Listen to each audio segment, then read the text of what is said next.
Welcome to Coaching for Creatives with Kirsten. My name is Kirsten Call. I'm a therapist-trained life coach and a children's book author. Together, we'll get the drama out of our lives and onto the page. Let's get started. You are listening to episode 79, How Reading Heals.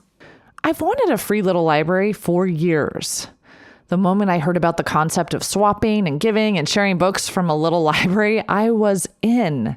Their motto is take a book, share a book.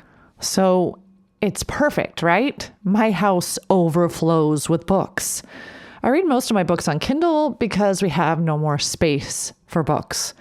But I love the feel of a real book in my hands, and I love the smell of ink and paper, and I really love turning actual pages. And we've got bookshelves in each room and boxes of books in the basement. So many books at my house. Publishers have been sending me their books for years. At first, it was to review them on my blog or Writer's Rumpus. And now they send me books to be considered on the podcast I co-host with Kim Chafee, Picture Book Look. I have so many beautiful books to share.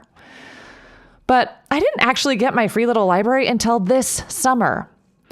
And it was so exciting.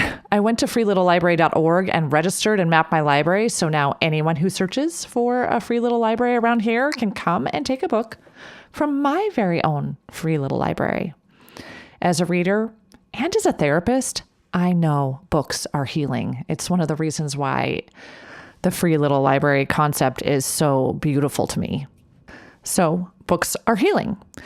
Let's talk about some ways that reading heals. Number 1, books are bibliotherapeutic. Reading gives us a depth of understanding that few other things can. We can read about other people who are struggling with what we're struggling with and come up with ways to process and change our lives accordingly. I love using books as a therapist and a mother.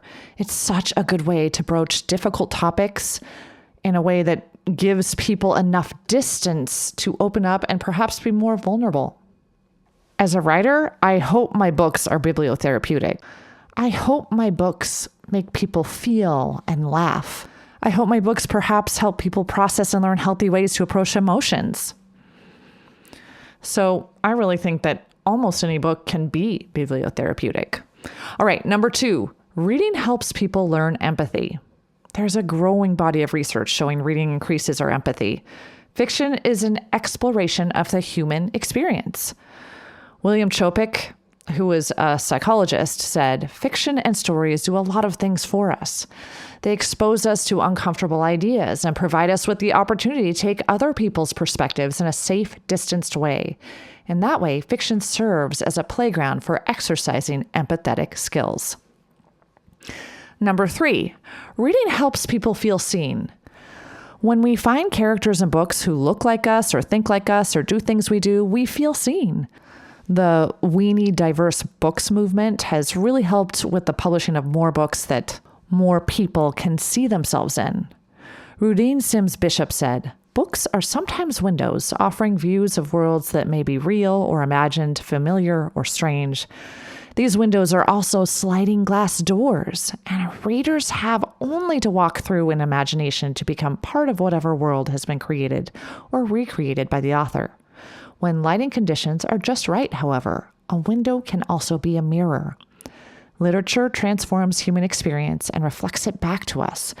And in that reflection, we can see our own lives and experiences as part of a larger human experience.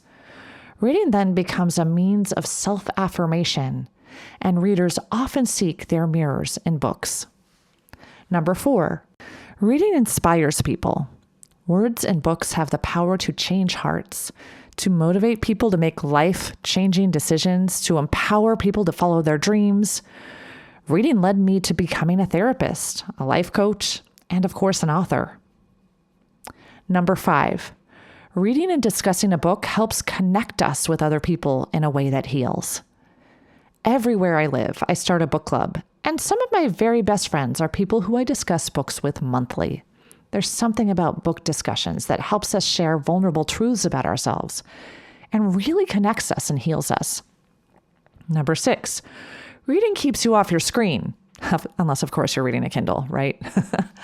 Most of us would heal a little if we read more books and spent less time on screens, right?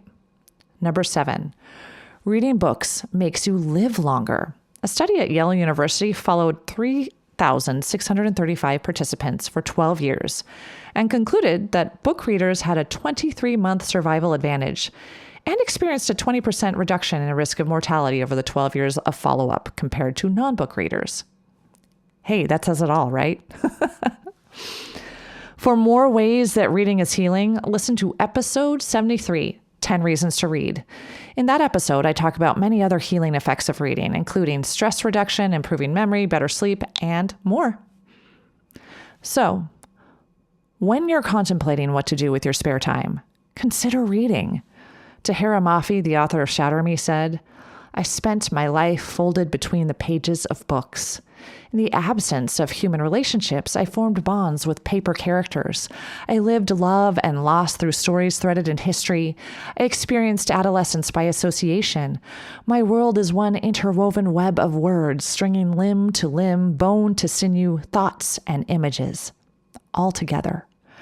I am a being comprised of letters, a character created by sentences, a figment of imagination formed through fiction." Isn't that beautiful? So take the time to find an irresistible book and read it this summer.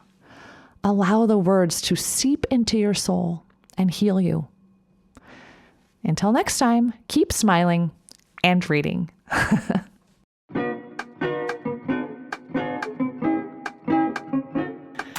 If you like what you've heard, check out my Get Yourself Unstuck program. Go to KirstenCall.com. That's KirstineCall.com and schedule a free consultation today. Coaching for Creatives is produced by Kirsten Call. Music and audio engineering by James Call.